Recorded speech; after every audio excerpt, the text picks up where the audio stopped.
My name is Delphine Armstrong, and I'm 32 years old. My life as a librarian in Portland was simple until everything changed last month. When I was 17, my parents abandoned me without warning, leaving only a hastily scribbled note. My Aunt Margaret took me in, becoming the mother I needed. We built 15 beautiful years together before cancer took her. Then came the inheritance I never expected, and the shocking doorbell ring. My parents stood there after 15 years of silence, eyes gleaming with greed when they learned what Aunt Margaret left me. They thought they could take everything, but they didn't know how much I'd changed. Before I start my story, where are you watching from today? If you've ever had to stand up against family who wronged you, hit like and subscribe to let me know. I'm not alone. I grew up in a modest two-story house in Seattle's Queen Anne neighborhood. My childhood memories feature weekend pancake breakfasts, beach trips to Alki, and family game nights where my father, James, always let me win at Monopoly. He worked at a regional investment firm, wearing crisp suits and carrying a leather briefcase that smelled like success. My mother, Linda, sold real estate, her calendar perpetually full of open houses and client meetings. She'd come home with celebration cupcakes whenever she closed a big sale, her blonde hair bouncing as she danced around our kitchen. We weren't wealthy, but we were comfortable. I had Brace's piano lessons and a bedroom decorated with constellation stickers that glowed after bedtime. My parents attended every school play and parent-teacher conference. I believed we were the perfect American family. Everything started changing when I turned 14. The 2008 financial crisis hit, and my father's firm downsized dramatically.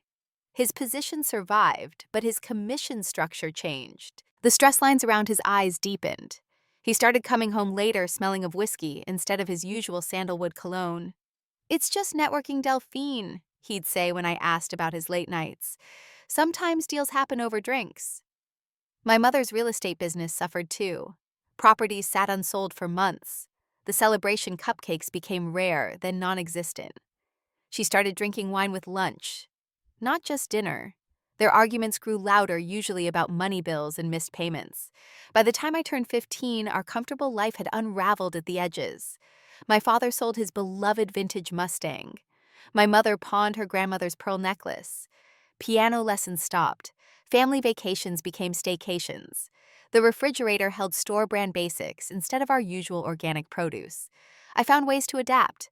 I got a part-time job at the local library shelving books after school. I learned to cook simple meals when my mother was too tired to make dinner. I studied harder, hoping good grades might reduce their stress. I became invisible during their arguments, retreating to my bedroom with headphones on maximum volume. When I turned 16, my father lost his job entirely. He spent weeks sending resumes and making calls, but nothing materialized. His unemployment checks and my mother's sporadic commissions barely covered our mortgage. Bill collectors called constantly. Our electricity was shut off twice that winter. The worst development was my father's new hobby, gambling. It started with poker nights with his former colleagues, then escalated to casino trips that stretched from evening into early morning. He'd return with bloodshot eyes, either jubilant with temporary winnings or silent with fresh losses. My mother's drinking worsened in parallel. The wine bottles in our recycling multiplied weekly. She'd forget appointments, lose listings, and sleep until noon. Some mornings I'd find her passed out on the couch, still wearing yesterday's clothes. They stopped being parents and became problems I had to manage. I'd hide car keys when my mother was too drunk to drive. I'd intercept mail before my father could grab gambling money from birthday cards my grandparents sent. I became the adult while they regressed into something unrecognizable. By 17, I'd accepted our new reality. I focused on school, working extra library shifts and planning for college scholarships. I still loved my parents despite everything. They were struggling, I reasoned, but they were still my family. Then came that Tuesday in April. I remember every detail with perfect clarity. I'd stayed late at school for debate team practice. The spring air felt unusually warm as I walked home admiring cherry blossoms that had exploded into pink clouds overnight. When I reached our house, something felt wrong immediately. The driveway was empty. Both cars gone. The front door unlocked. Inside, The silence was deafening. "Mom, Dad!" I called, dropping my backpack in the entryway. Room by room, I discovered the truth. Their closets emptied, they'd bathroom cabinets cleared of toiletries, family photos removed from walls, leaving ghostly rectangles on the faded paint. In the kitchen, propped against the coffee maker, I found the note. A single sheet of printer paper, my mother's hasty handwriting. "Delphine, we've decided to move to Arizona for a fresh start. There's no way we can take you with us right now. You're smart and resourceful. Call Aunt Margaret in Portland. We'll be in touch when we get settled. There is food in the fridge. Love, Mom and Dad." I read it 7 times, convinced I was misunderstanding. They couldn't have just left. Parents don't abandon their children. Not mine. Not after 17 years. I checked the refrigerator. Half a gallon of milk, some apples, sandwich bread, 3 yogurts. They had left me with food for maybe 3 days maximum. My hands shook as I dialed Aunt Margaret's number. She was my father's older sister, a woman I'd met perhaps 10 times at family gatherings. She lived in Portland, taught art history at the university there, and always brought me books as gifts. "Delphine," she answered, surprised to hear from me. "Is everything all right?" "They're gone," I whispered, my voice cracking. "They left me. They moved to Arizona without me." The silence on the other end lasted 5 seconds that felt like forever. "I'm getting in my car right now," she finally said, her voice tight with controlled anger. "Pack whatever matters to you. I'll be there in 3 hours." I sat on the living room floor, surrounded by abandoned furniture, and waited, too shocked to cry, too numb to feel anything but a dull, throbbing disbelief that would eventually give way to something much worse. Aunt Margaret arrived exactly when she promised, her silver Volvo pulling into our driveway at 9:17 p.m. I watched through the window as she emerged, tall and elegant even in her obvious haste. Unlike my mother's carefully maintained blonde perfection, Margaret wore her silver-streaked dark hair in a practical bob. She moved with purpose up our walkway, not bothering with the doorbell, but instead walking straight in. "Oh, Delphine," she said, finding me still sitting on the floor, surrounded by the duffel bag and backpack I'd packed. Without hesitation, she knelt down and pulled me into her arms. She smelled like lavender and rain. That's when the tears finally came, violent and unrelenting. I sobbed against her shoulder, while she held me, one hand smoothing my hair. She didn't offer empty reassurances, or tell me everything would be okay. She just let me cry. "I've called the police," she said after my tears subsided. "They're sending someone to take a report, but they've already said there's not much they can do. Since you're 17 and they left you a note suggesting alternative care, it's not technically abandonment in the criminal sense." "So they just get away with it?" I asked, anger beginning to replace shock. "Legally, perhaps, morally, never." Margaret said, her jaw tight. "Pack anything else you want to take. This house will likely go into foreclosure based on what the officer told me. We need to get your important documents and anything of value before that happens." Margaret helped me gather my birth certificate, social security card, and school records. We found my parents' filing cabinet and discovered they hadn't made a mortgage payment in 3 months. There were disconnection notices for utilities collection agency letters and bank statements showing accounts nearly drained. "They've been planning this," Margaret said grimly, sorting through the paperwork. "Running away from their debts." We worked through the night, filling her car with my clothes books and the few family heirlooms I couldn't bear to leave behind. As dawn broke, we took a final walk through the house where I'd spent my entire life. Each empty room echoed with memories that already felt like they belonged to someone else. "Ready?" Margaret asked, standing in the doorway. I nodded, unable to speak, and followed her to the car. The 3-hour drive to Portland passed in relative silence. Margaret occasionally pointed out landmarks or asked if I needed anything, but mostly she let me stare out the window, processing. Her home was nothing like our modest Seattle house. She lived in a Grand Victorian in Portland's historic Irvington neighborhood. 3 stories of ornate woodwork, stained glass windows, and wraparound porches. The house stood proudly on a corner lot, surrounded by mature maple trees and meticulously maintained gardens. "It's too big for one person," she explained as she carried my bags inside. "I bought it when property values were low, thinking I might open a small art gallery downstairs someday. Never got around to it. My room was on the second floor, a former guest suite with its own bathroom and sitting area. Bay windows overlooked the garden, and built-in bookshelves lined one wall. The four-poster bed was made up with crisp white linens and a handmade quilt. "I know it's not home," Margaret said, setting down my bags, "but I hope you'll be comfortable here until we figure out next steps." "Thank you," I managed, overwhelmed by her kindness. The first few weeks were the hardest. I continued attending my Seattle high school with Margaret driving me each way until graduation 2 months later. The 3-hour daily commute was grueling, but she insisted I finish with my class. "You've lost enough already," she said. "You shouldn't lose your graduation too." I tried calling my parents repeatedly. Their numbers were disconnected. Emails bounced back. The few mutual friends they'd had in Seattle claimed ignorance about their whereabouts. They had vanished completely. Depression hit me hard that summer after graduation. I spent days in bed replaying every moment of our family life, searching for signs I'd missed. Had I been a burden? Had they secretly resented me all along? What had I done to deserve abandonment? Margaret never pushed, but she remained steadfastly present. She'd bring tea and sit quietly in my room, grading papers or reading. Sometimes she'd share stories about her travels or her students. Other times she'd just be there, a calm presence amid my internal storm. "They're the broken ones, Delphine," she told me one particularly bad night when I couldn't stop crying. "Not you. Never you." By fall, Margaret had helped me enroll in community college courses. "Just start somewhere," she encouraged. "You can always change direction later." I began therapy with Dr. Winters, a compassionate woman who specialized in abandonment trauma. Slowly, painfully, I started rebuilding myself. I joined a support group for young adults from dysfunctional families. I took long walks through Portland's neighborhoods, breathing in the scent of roses and rain.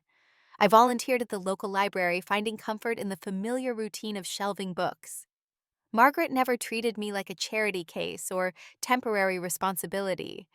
She gave me my own key, added me to her bank account in case of emergencies, and consulted me about household decisions. She introduced me to her colleagues and friends without explanation or apology. I was simply her niece now living with her. No further justification needed. Over time, Portland became home. I transferred to Portland State University, pursuing a degree in library science. Margaret attended every academic ceremony, beaming with pride from the audience. We established tradition Sunday brunches at our favorite cafe, summer road trips to the Oregon coast movie nights with homemade popcorn. As years passed, we grew from reluctant housemates into genuine family. Margaret taught me to appreciate art, explaining brushstrokes and historical contexts in museums. I introduced her to science fiction novels and documentary films. We gardened together on weekends, her expertise with flowers complementing my interest in vegetables and herbs. "Family is who shows up," Margaret would say. And she showed up consistently year after year. For 15 years, we built our life together. Margaret remained unmarried, devoted to her university career and various artistic pursuits. I dated occasionally, but focused primarily on establishing my professional life as a librarian. Our home filled with books, art, and comfortable routines. I tried reaching out to my parents several times during those years. Christmas cards returned unopened, birthday greetings unanswered. Eventually, I stopped trying. "Sometimes the healthiest thing is acceptance," Dr. Winters advised during one of our now monthly sessions. "Not everything broken can be fixed." I accepted this wisdom gradually, letting go of the desperate need to understand why they'd left. I built a good life without them, surrounded by chosen family and meaningful work. Margaret wasn't just my aunt anymore. She was my true parent in all the ways that mattered. 5 months ago, Margaret mentioned feeling unusually tired. "Probably just end of semester exhaustion," she said, dismissing my concerns. But when the fatigue persisted, and she developed a persistent pain in her abdomen, I insisted on accompanying her to the doctor. The diagnosis came with clinical brutality. Stage 4 pancreatic cancer already metastasized to her liver. The oncologist spoke of treatment options and quality of life, careful to avoid false promises. Margaret listened with the same thoughtful attention she gave her university lectures, asking precise questions and taking notes. In the car afterward, she reached for my hand. "I've had a wonderful life, Delphine," she said quietly. Whatever happens next, please remember that. We tried everything. Aggressive chemotherapy that turned her silver-streaked hair completely white before it fell out entirely. Experimental immunotherapy that gave us 2 weeks of hope before scans showed continued progression. Alternative treatments recommended by desperate friends. Nothing slowed the cancer's relentless advance. Margaret faced it all with remarkable grace. She arranged a medical leave from the university, organized her academic papers, and began the process of saying goodbye to colleagues and students. At home, she sorted through belongings, occasionally setting aside special items. "This should go to you," she'd say, handing me a cherished art book or piece of jewelry. "It always made me think of you anyway." I became her primary caretaker, arranging medical appointments, managing medications, and coordinating with the home health nurses who visited with increasing frequency. The role reversal was painful, but felt right, somehow my chance to care for her as completely as she had cared for me. Between treatments, we had important conversations. Margaret updated her will with her longtime attorney, Mr. Harrington. "I want to make sure everything's clear," she explained. "No room for confusion or contests." One evening, as we sat in the garden watching the sunset, she broached the subject directly. "I'm leaving everything to you, Delphine." "Please don't talk like that," I protested. "The new treatment might—" "We both know it won't," she interrupted gently. "And we need to discuss this. The house, my investments, the art collection, it's all going to you." "Margaret, I don't care about any of that. I just want more time with you." She squeezed my hand.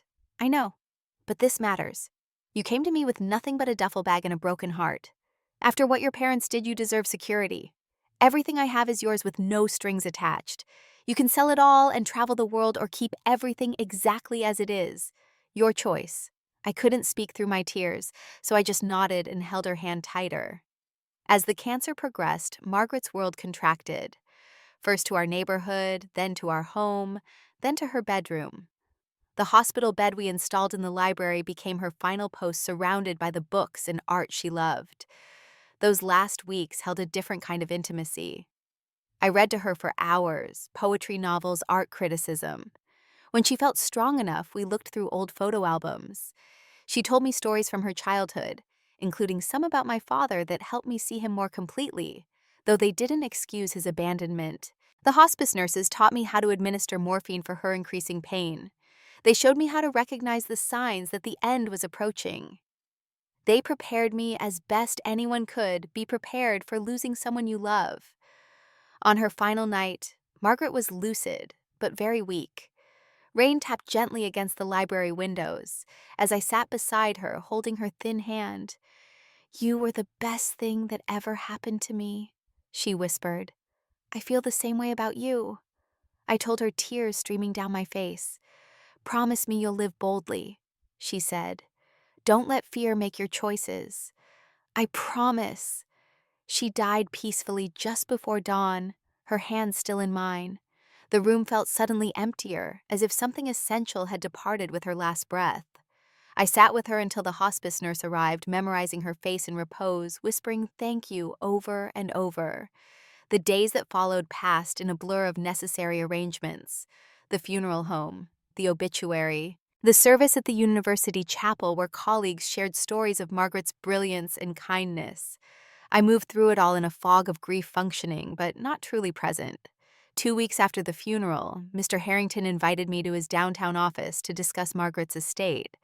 I went reluctantly, still too raw to think about practical matters. His office overlooked the Willamette River, all leather chairs and dark wood.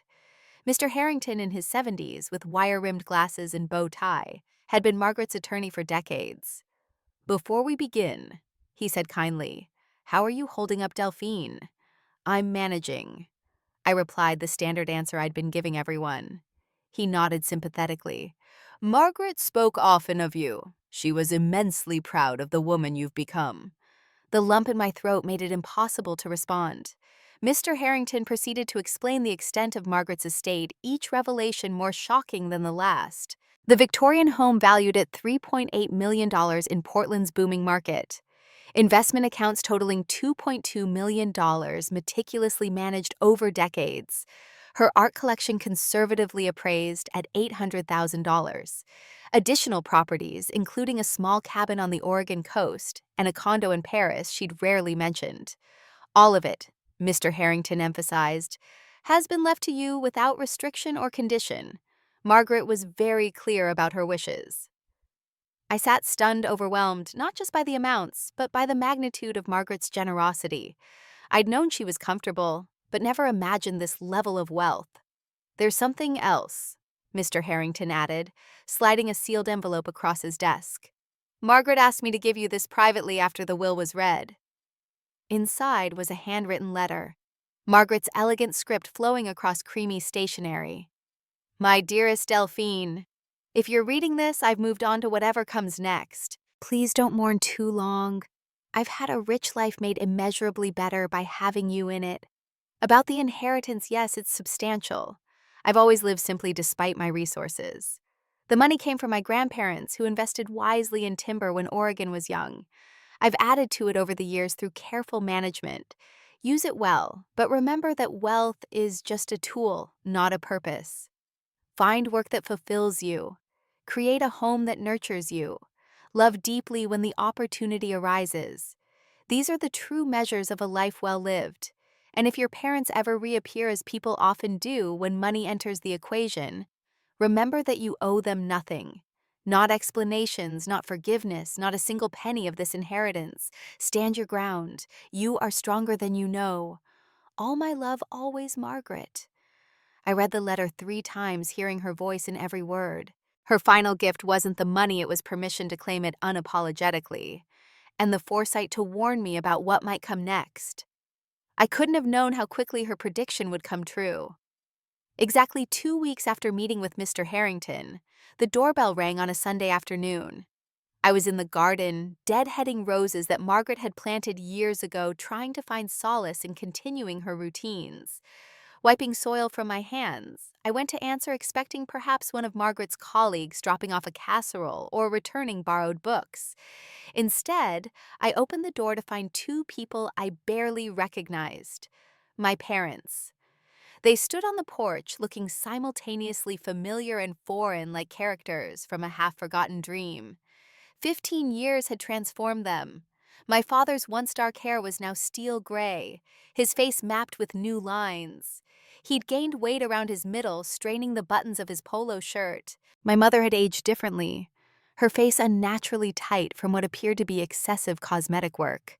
Her blonde hair remained perfect, but now looked brittle and overprocessed. Delphine, my mother said, her voice wavering with manufactured emotion. Look how beautiful you've become. I stood frozen, one hand still on the doorknob, unable to process their sudden appearance after 15 years of complete silence. Aren't you going to invite us in, sweetheart? My father asked, smiling as if we'd seen each other just last week. Numbly, I stepped aside, watching as they entered Margaret's home, my home with the curious eyes of tourists. My mother immediately commented on the crystal chandelier in the foyer. My father whistled softly at the original woodwork. Such a lovely place, my mother said. Poor Margaret always did have excellent taste. The casual mention of Margaret snapped me from my shock. How did you know Margaret died? I asked, my voice coming out sharper than I'd intended. They exchanged quick glances. Small world, my father replied vaguely. News travels. We were devastated to hear about her passing, simply devastated. We came as soon as we could arrange it, my mother added. Family should be together in times of grief. Family. The word hung in the air between us, heavy with hypocrisy. 15 years, I said quietly. 15 years without a word, and now you're concerned about family. Another exchange of glances. My father cleared his throat. We know we have a lot to explain, Dell. It's complicated. We've been through some difficult times. We never stopped thinking about you, my mother interjected. Not a day went by that we didn't miss you terribly. Their performance was flawless, concerned expressions, earnest tones, the strategic use of my childhood nickname. But their eyes gave them away, darting around the room, assessing, calculating. Why don't we sit down? I suggested, leading them to the formal living room. Would you like some tea, coffee? Coffee would be wonderful, my mother said with transparent relief, clearly interpreting my hospitality as acceptance. In the kitchen, I pressed my palms against the cool marble countertop and took deep breaths. Margaret's voice echoed in my mind. If your parents ever reappear, as people often do when money enters the equation, remember that you owe them nothing. I prepared a tray with coffee and Margaret's best china, a small act of defiance. They didn't deserve her hospitality, but I would serve it anyway, if only to highlight the contrast between her generosity and their abandonment. When I returned, they were examining the artwork on the walls with unusual interest. Original Rothko? My father asked casually, pointing to Margaret's prized abstract. Yes, I replied. She bought it in the 70s, directly from the gallery. My mother's eyebrows rose slightly. Must be worth a fortune now. I wouldn't know. I lied, serving the coffee. So where have you been living all these years? What followed was a carefully edited version of their lives since abandoning me. Arizona initially, then Nevada, then back to Arizona. Various business ventures that somehow never quite succeeded. Health problems that mysteriously lacked specific diagnoses. Friends who had helped them through rough patches. Not once did they directly acknowledge leaving me behind, referring to it obliquely as when we had to relocate, or during that difficult transition. I listened without interrupting, noting what they omitted more than what they included. No mention of attempts to contact me, no explanation for why they'd left, no questions about how I'd managed after they abandoned me. "And what about you, sweetheart?" my mother finally asked. "Margaret must have been a wonderful guardian. And now," she trailed off, gesturing vaguely at the elegant room around us. "And now what?" I prompted. "Well," my father interjected, "this is quite a substantial home for one person. Must be expensive to maintain." There it was, the first probe about finances. "I manage," I said simply. "Of course you do," my mother said quickly. "We always knew you were resourceful, but still all alone in this big house after losing dear Margaret. It must be terribly lonely." "I've built a life here," I replied. "Friends, colleagues, community." "Nothing like family, though," my father said, leaning forward. "Which is partly why we're here. We've been thinking maybe it's time for us all to live together again. We could help you manage this place. Be here for support, like a proper family." The audacity was breathtaking. Before I could respond, my mother added, "We've had our struggles, but we've changed. And now that Margaret has passed, well, we thought you might need us. And now that Margaret has passed, not now that you're grieving, not now that you're alone, now that the wealthy relative is gone, leaving potential inheritance behind. I appreciate the offer," I said carefully, "but I'm established here. My work at the library, my routines." "You could still work," my mother exclaimed. "We'd just be here helping around the house, family supporting family." Speaking of support, my father segued smoothly. "Did Margaret leave things in order? Financially, I mean, sometimes these old houses come with all sorts of problems. Tax issues, maintenance costs." "Her affairs were in perfect order," I said. "Mr. Harrington has been very helpful with the estate." Their eyes lit up at the mention of an estate. My father tried to appear casual as he asked, "Harrington, is he the family attorney?" "Margaret's attorney," I corrected. "He's handling everything." The conversation continued in this vein through an uncomfortable dinner I hadn't planned to offer, but somehow found myself preparing. They declined wine, but asked detailed questions about every aspect of the house, from the original stained glass to the updated kitchen appliances. My mother exclaimed over Margaret's china cabinet, wondering aloud if certain pieces were valuable antiques. My father inquired about the neighborhood property values, out of professional curiosity. Not once did they ask about my grief. Not once did they apologize for their abandonment. Not once did they show genuine interest in the person I had become. As I finally walked them to the door hours later, exhausted from their performance, my mother hugged me too tightly. "We'll be back tomorrow," she announced. "We're staying at the Marriott downtown, just a temporary arrangement until we figure out next steps." Next steps, as if their reinsertion into my life was already decided. After they left, I locked the door and leaned against it, sliding down until I sat on the floor, overwhelmed by their audacity and my own conflicted emotions. Part of me, a small wounded part I thought I'd outgrown, still craved their approval and love. But the adult I'd become recognized their visit for what it was, a calculated attempt to claim a share of Margaret's wealth. I slept poorly that night, dreaming of my childhood home, empty rooms echoing with absence, and a note that kept changing its wording every time I tried to read it. True to their word, my parents returned the next morning, arriving with department store shopping bags and overly bright smiles. My mother thrust a bag into my hands as soon as I opened the door. "Just a few little things we picked up for you," she said, kissing my cheek. "Nothing special." But inside were items that revealed how little they knew me, a frilly blouse in a style I'd never wear, scented candles, despite my well-known sensitivity to artificial fragrances, and a self-help book about embracing abundance with a gaudy gold cover. "Thank you," I said, setting the bag aside. "That's very thoughtful." My father carried a bakery box that contained grocery store donuts, not the artisanal pastries from the renowned bakery just 2 blocks away. Another sign they hadn't bothered to learn anything about the neighborhood or my preferences. "We thought we'd help you go through some of Margaret's things today," my mother announced, already removing her light jacket and draping it over the entryway bench. "It must be overwhelming to tackle alone." "Actually, I've already handled most of that," I replied, not mentioning that I had carefully preserved Margaret's personal items, unable to part with them yet. "And I have a work commitment this afternoon." "On a Sunday," my father questioned. "Library event for children. I'm reading stories at 2. "Well, that still gives us the morning," my mother said, undeterred. "Maybe you could show us around. I'd love to see the master bedroom suite. And James is curious about the basement." Their thinly veiled property assessment continued as I reluctantly toured them through the house. My father examined window frames and commented on good bones.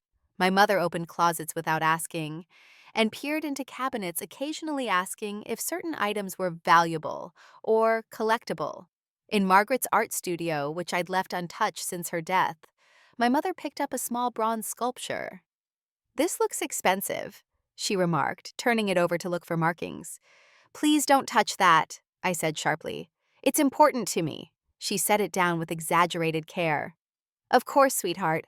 I was just admiring Margaret's taste. She always did surround herself with quality things." Over coffee in the kitchen, they declined my offer of the local roast in favor of the Folgers they'd brought in a small Ziploc bag. My father finally broached the subject directly. "So, Delphine," he began, stirring artificial sweetener into his cup, "we've been wondering about Margaret's will. As her only brother, I would have expected some communication from her attorney." Here it was, the real purpose of their return. "Margaret's will was very specific," I said carefully. "And," my mother prompted when I didn't elaborate, "and it's being handled appropriately." My father leaned forward. "Look, Dell, I know this is difficult to discuss so soon after her passing, but as family, we need to be practical. Margaret never married, never had children. As her brother, I would naturally be her closest relative. Except for me," I pointed out, "her niece who lived with her for 15 years.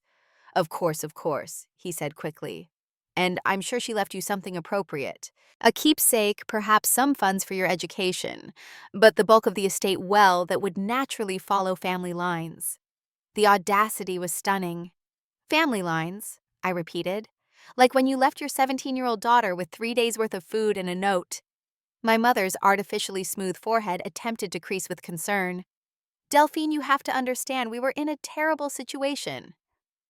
"Creditors breathing down our necks," my father added.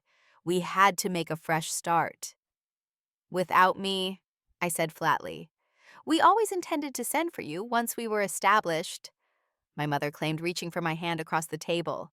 I pulled it away before she could touch me. "Really, because you changed your phone numbers? You never contacted me, not once in 15 years.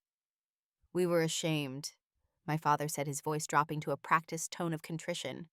"We didn't know how to face you after leaving the way we did." The longer it went on, the harder it became to reach out. But we thought about you every day, my mother insisted, asked about you whenever we ran into old Seattle friends. And what did these friends tell you? I asked. They exchanged another of their glances. That you were doing well, my father said vaguely, living with Margaret, attending college. Because Margaret took me in, I said. She became my family when you decided I wasn't worth taking along for your fresh start. We made mistakes, my mother admitted, her eyes filling with tears that didn't quite spill over. Terrible mistakes. But we're here now trying to make amends.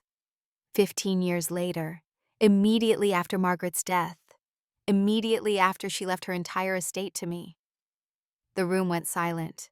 My father's coffee cup froze halfway to his lips. The entire estate, he repeated carefully. Everything, I confirmed. The house, her investments, the art collection, everything. Margaret was very clear about her wishes. My mother's expression shifted microscopically, calculation replacing false contrition. Well, that's wonderful for you, darling, but surely there must be some provision for other family members. There isn't.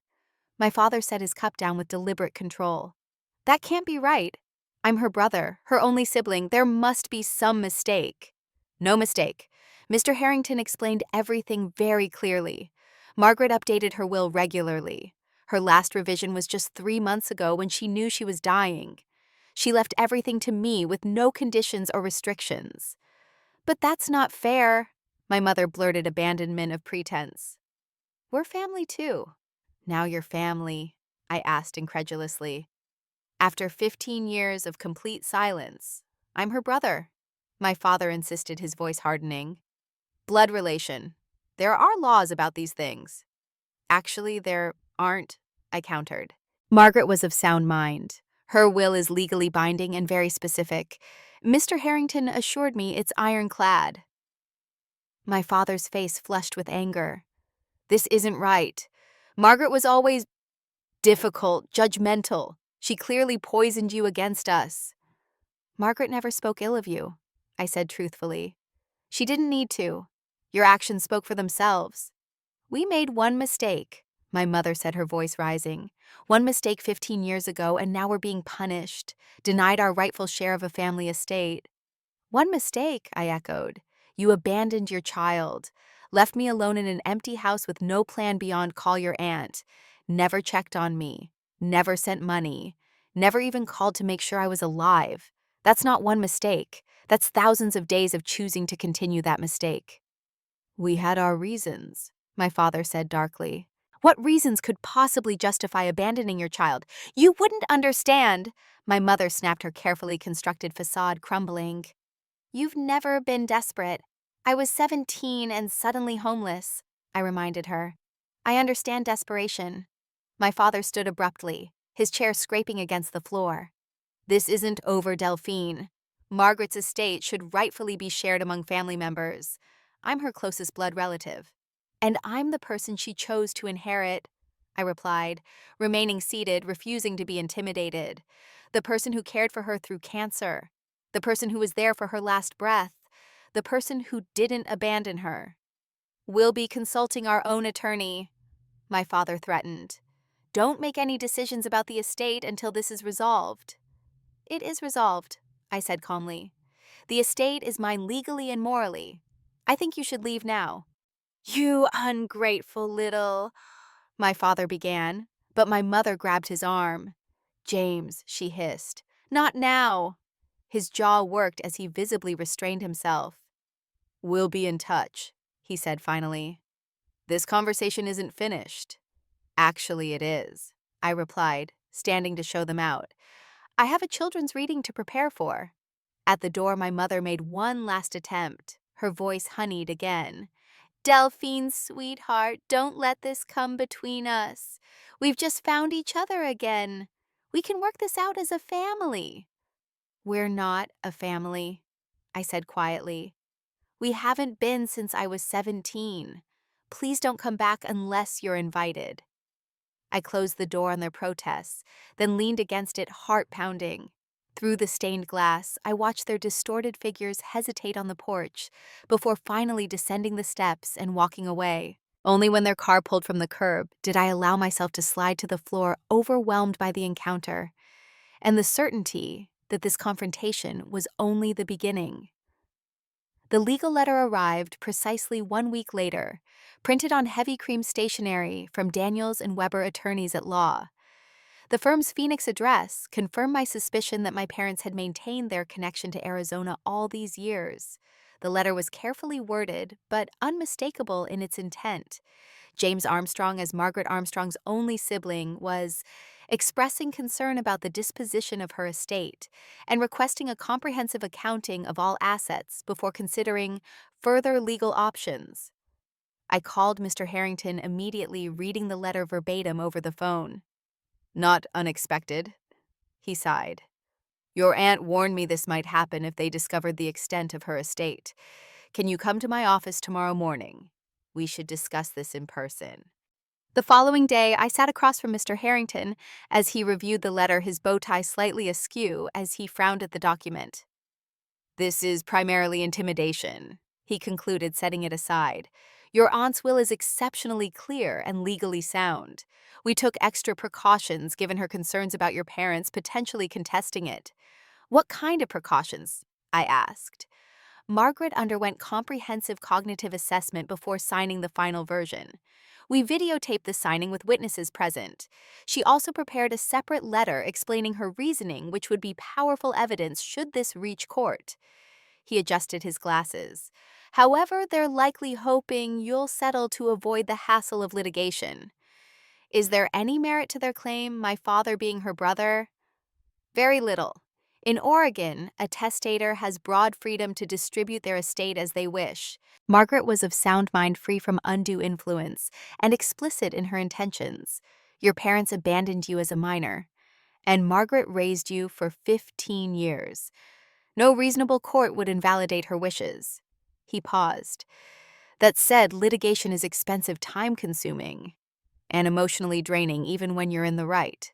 So they're hoping I'll give them money to make them go away," I concluded. "Precisely. It's a common tactic." I thought of Margaret's letter. "Remember that you owe them nothing. Not explanations, not forgiveness, not a single penny of this inheritance." "I'm not giving them anything," I said firmly. Mr. Harrington nodded. "I expected as much. I'll draft a response to their attorney making our position clear. Meanwhile, document any interactions with your parents. Record phone calls if legal in both states. Save emails and texts. If they escalate, we may need evidence of harassment." His prediction proved accurate. Over the next 2 months, my parents launched a multi-pronged campaign to pressure me into sharing the inheritance. First came the phone calls multiple times daily, from changing numbers to circumvent my blocks. My father alternated between legal threats and attempts at emotional manipulation. My mother vacillated between tearful pleas about their financial hardships and bitter accusations about my selfishness. When I stopped answering unknown numbers, they began showing up at the house unannounced. I installed a security system with cameras and stopped answering the door. They left notes, gifts, and once bizarrely, a family photo album from my childhood that I hadn't seen in years, strategically opened to pictures of happier times. They tracked down my workplace, appearing at the library during my shifts.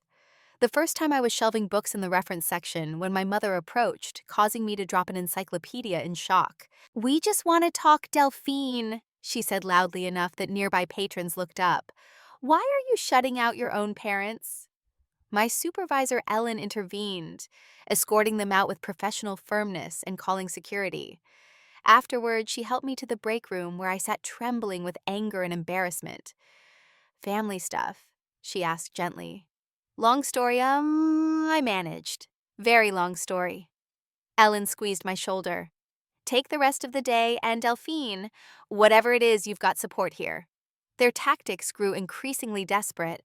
They contacted Margaret's former colleagues, presenting themselves as grieving family seeking connection. Several professors called me confused by these strangers, claiming close ties to Margaret, when she'd never mentioned reconciliation with her estranged brother. The most disturbing incident occurred at Riverside Cafe, my regular weekend breakfast spot. I was eating alone reading the newspaper when my parents slid into the booth across from me. My mother immediately reached for my hand, which I pulled away. "You can't keep avoiding us," my father said, his voice low but intense. "We're not going anywhere until this is resolved." "This is harassment," I replied, signaling the waitress for my check. "I've made my position clear through Mr. Harrington." "We're dying, Delphine," my mother announced dramatically. Several nearby diners glanced over. "Your father has heart problems. I have female issues. We need security in our final years." "We've made mistakes," my father added. "Terrible mistakes. But to cut us off completely, your own parents, Margaret, has turned you against us." "Margaret saved me," I corrected, gathering my belongings. "And I don't believe you're dying. I think you're desperate and willing to say anything." "You think you're so perfect," my mother hissed, dropping the dying patient act as quickly as she'd adopted it. "Little Miss Librarian with her perfect house and art collection. You have no idea what we've been through." "You're right about that," I agreed, standing to leave. "I have no idea because you weren't part of my life for 15 years, by choice." "We're prepared to make this very public," my father threatened. "How will your precious library feel about an employee involved in a bitter inheritance dispute, stealing family property?" "It's not stealing when it's legally mine," I said, walking away as my mother called after me, loud enough for the entire cafe to hear. "Blood is thicker than water, Delphine. We're your real family, not Margaret." The anxiety attacks I thought I'd overcome years ago returned with devastating force. I found myself hyperventilating in grocery store aisles, certain I'd glimpsed my father watching me. I jumped at every phone notification. I started checking under my car before driving, irrationally afraid they might have tampered with it somehow. Dr. Winters, my therapist, suggested a temporary restraining order, but I hesitated, concerned it might escalate the situation further. "Your parents are showing classic narcissistic behaviors," she observed during one session. "They abandoned you when you were a burden, and now they've returned because you possess something they want. Their sense of entitlement allows them to justify their actions while ignoring the harm they've caused." "How do I make them stop?" I asked, exhausted by the constant tension. Unfortunately, people with these patterns rarely stop unless forced by external boundaries. They feel entitled to whatever they want, regardless of the impact on others. The breaking point came 2 months after their initial appearance. I returned home from work to find them on my porch with a man they introduced as their attorney, though his wrinkled suit and scuffed briefcase suggested someone less established than the firm letterhead had implied. "We're prepared to settle," my father announced without preamble. 40% of the estate, clean break." "The answer is no," I replied, not bothering to unlock my door. "Please leave before I call the police." "You're being unreasonable," the attorney interjected. "Your father is the closest blood relative to the deceased. A court might well find—" "Mr. Harrington has explained my legal position quite clearly," I interrupted. "I'm not interested in negotiating on my porch." "You've always been stubborn," my mother said bitterly. "Even as a child. Remember when she wouldn't eat vegetables for an entire month, James nearly gave herself scurvy." "That was you, Mom," I corrected. "I was the one who liked vegetables. You were the one who lived on diet soda and cigarettes." "Don't you speak to your mother that way," my father snapped. "My mother," I echoed incredulously. "You forfeited that title 15 years ago when you left a 17-year-old alone in an empty house." "We made a mistake," my mother shouted. "How many times do we have to say it? One mistake." "You should have given her up for adoption instead," my father muttered, just loud enough for me to hear. "At least then we wouldn't have to deal with this ingratitude." Something inside me shattered at his words. 15 years of carefully managed pain of therapy and healing and moving forward collapsed under the weight of his casual cruelty. "Ingratitude," I repeated, my voice rising. "Ingratitude. You abandoned me, left me alone. No money, no plan, nothing but a note saying call Margaret. I was 17. Do you have any idea what that did to me? The therapy, the abandonment issues, the years spent wondering what I did wrong." Neighbors were appearing on porches now, watching the scene unfold. I couldn't stop the words pouring out. "And now you show up 15 years later?" Not because you missed me, not because you're sorry, but because Margaret died and left me money. You haven't asked once about my life, my work, my friends, who I've become. All you care about is what you can get." I was crying now, ugly sobs between words. "I waited for years, checked the mail every day, kept my phone charged even while sleeping in case you called, made excuses for you to friends who knew better, and you never came back."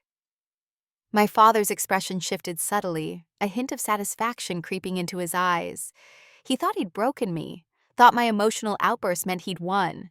"Now, Delphine," he said, his voice artificially soothing. "This is exactly why we need to settle this calmly with attorneys present.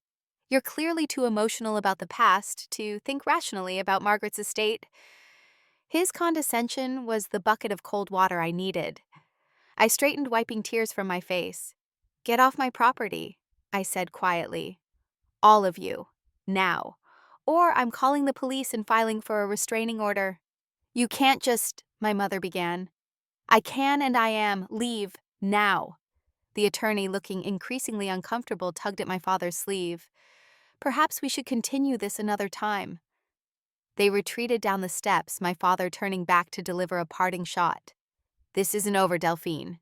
Not by a long shot." I watched them drive away, then went inside and called Mr. Harrington. "I'm ready to end this," I told him. "Whatever it takes." The following morning, I had an emergency session with Dr. Winters. Sitting in her familiar office with its soothing blue walls and comfortable chairs, I recounted the confrontation. "I lost control," I admitted. "Completely fell apart in front of them, in front of the entire neighborhood." "And how do you feel about that?" she asked.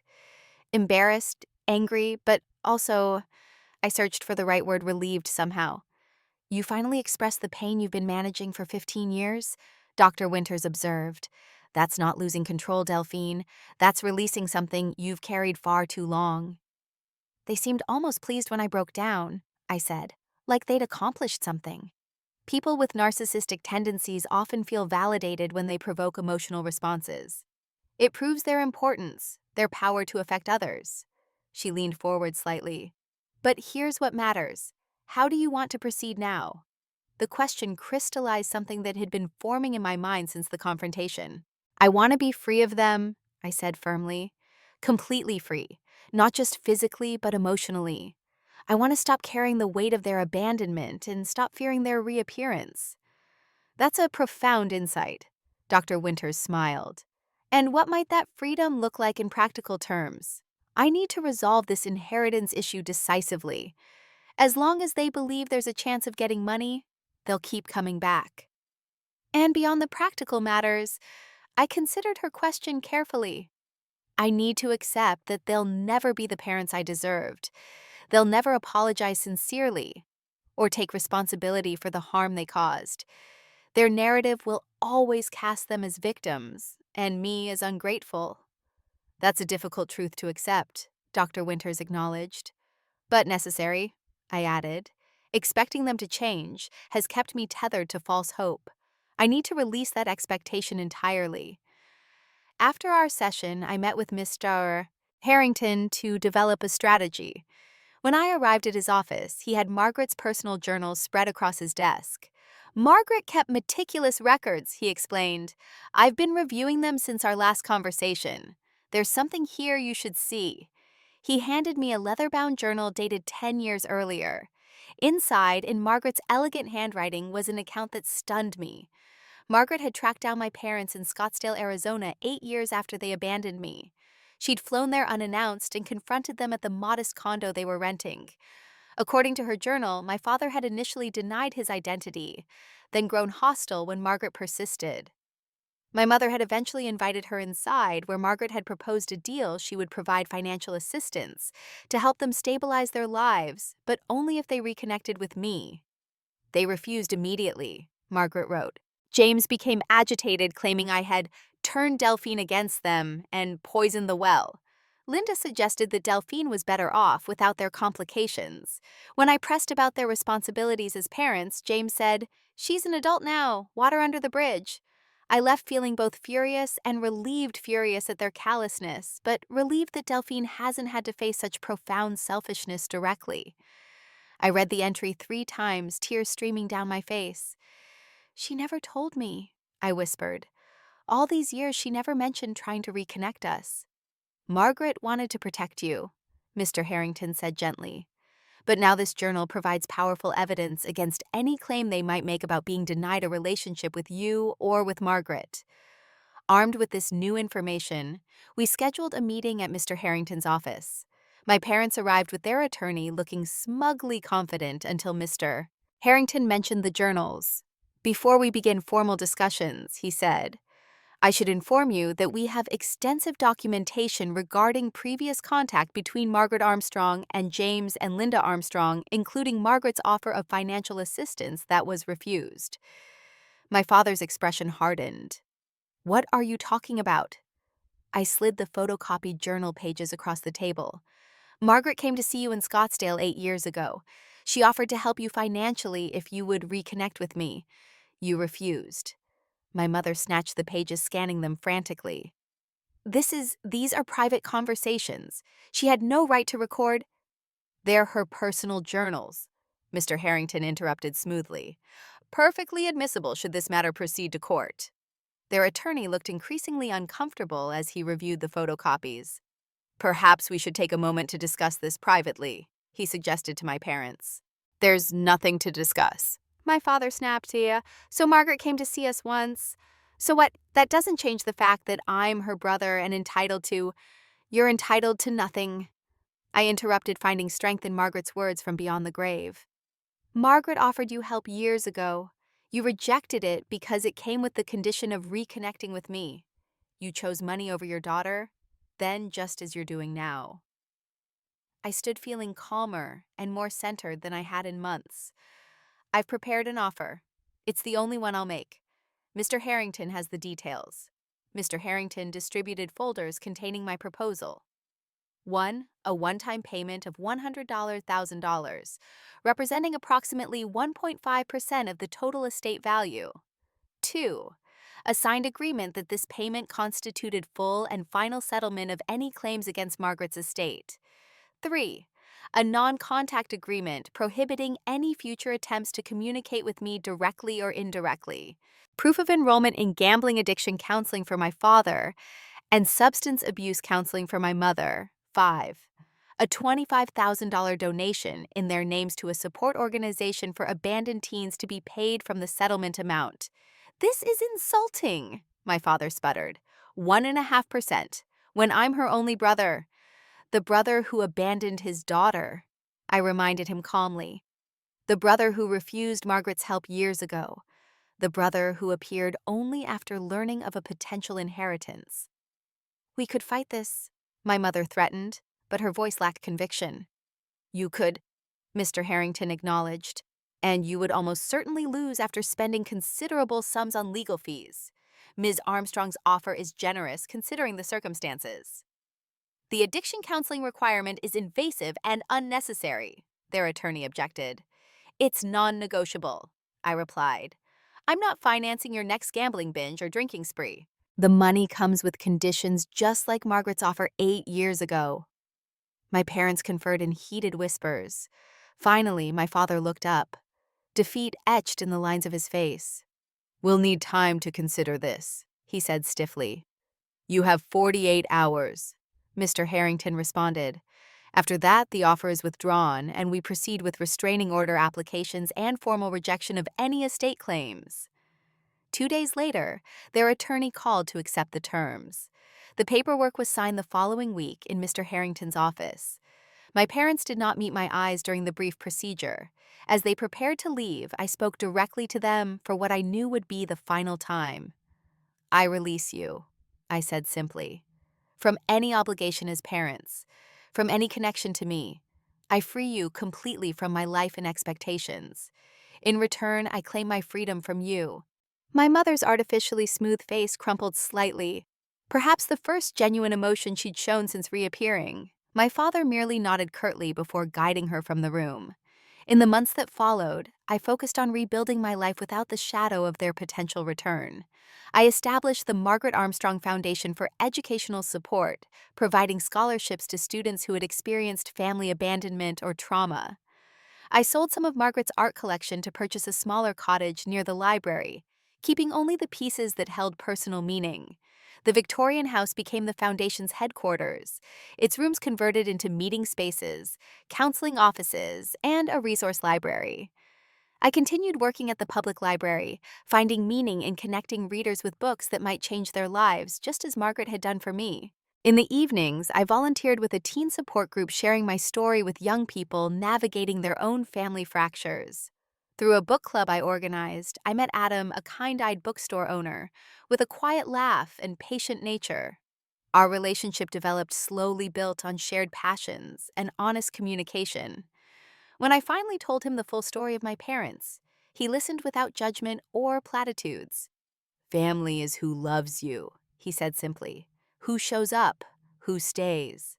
Margaret's words echoing through him. Perhaps the greatest inheritance she'd left me wasn't financial at all, but this wisdom about what truly constitutes family. 1 year after the confrontation with my parents, I received confirmation that they had completed the required counseling programs.